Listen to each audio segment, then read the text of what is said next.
Hey everybody, it's Pastor Vern with your daily update for July 14th, 2020. As we continue on through our kind of warm summer, even though it's kind of cooler today and kind of cloudy, not as quite as oppressive as it's been.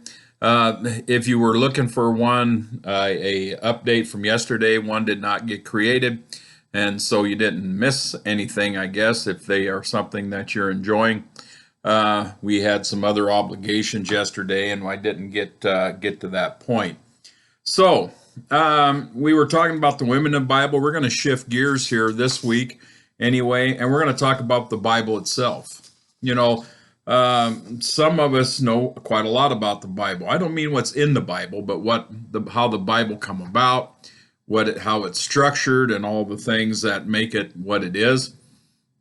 And some of us that have never considered it too much or not had the opportunity to study that. So we're just going to go through some things with how the Bible is constructed, and also we're going to talk about some of the chapters that are of unique significance. They're all very significant, but ones that have maybe some things that we tend to find more poignant in our study of the Bible. First of all, the Bible is 66 books put together. It's not really one book with 66 chapters. It's 66 books put together who each have their own chapters and verse. The Bible is very unique in the way that it's laid out in chapter and verse, so it's easy to find things. If you have the book, if you have the chapter, and you have the verse, there's a system to find all that that's relatively easy. After you learn how to use it.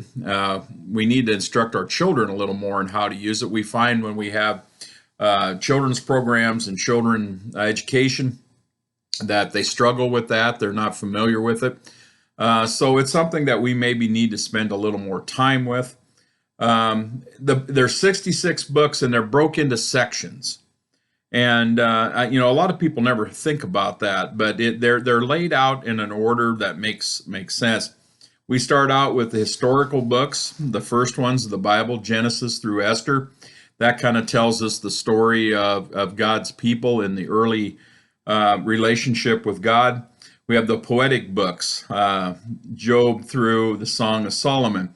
They are written in a poetic fashion. Now, some of them would say that maybe Job isn't, but if you really read it, it is really a kind of a poem of an odyssey, of an interesting relationship that God had entered into with a man, and Satan steps into that relationship, and it gets to be quite the tragedy become triumph story in Job.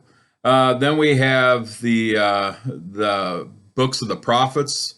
That's Isaac through Malachi, and then we have to also kind of put in there is that in other forms of the scriptures, there's another set of books that, as in our tradition, that we don't include, and maybe some more about that on another episode, if we want to call them that. Then we start out with the Gospels in the New Testament. That the book of Malachi wraps up the Old Testament, and the Gospels are also historical books. They tell the story of Jesus in his ministry on earth. Some people, okay, you want to put a little argument into this so that we have something that spices it up a little bit. Some people put the book of Acts into the gospel, or the historical books, not in the gospel. That was wrong.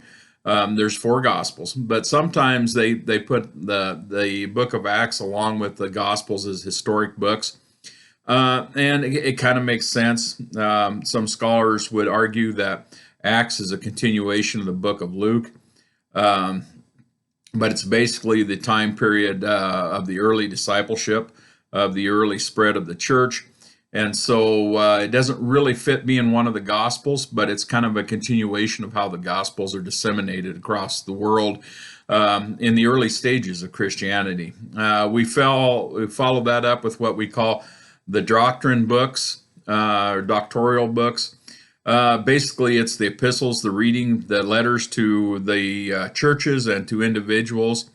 A lot of that had to do with helping them become churches and individuals in a way that they are called to be. They're corrective in many instances. A lot of these letters were written to churches and individuals who are struggling with the how to follow Jesus in a way that would sound to his teaching.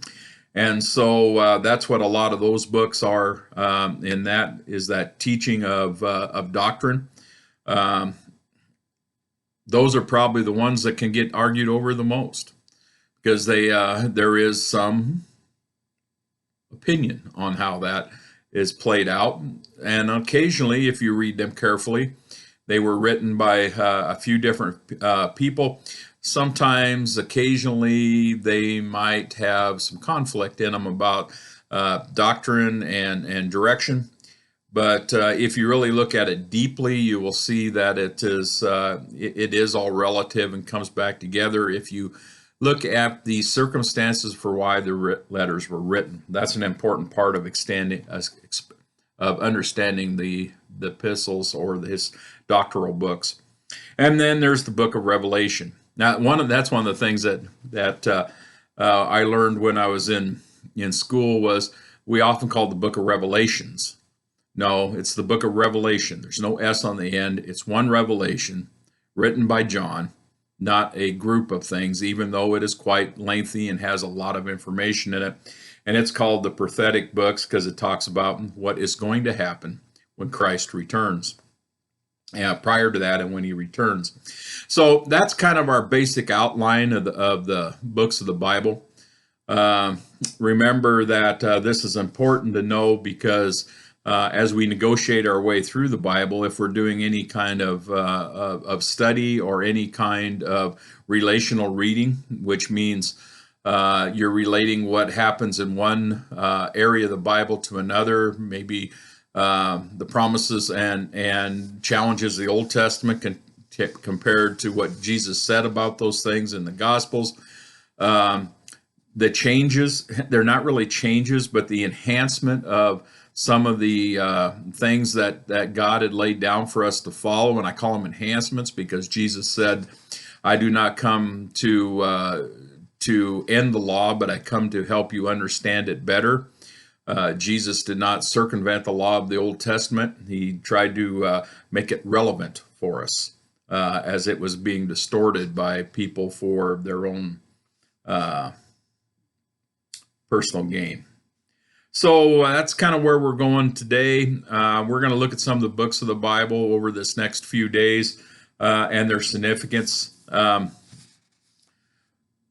Here's your trivia question today.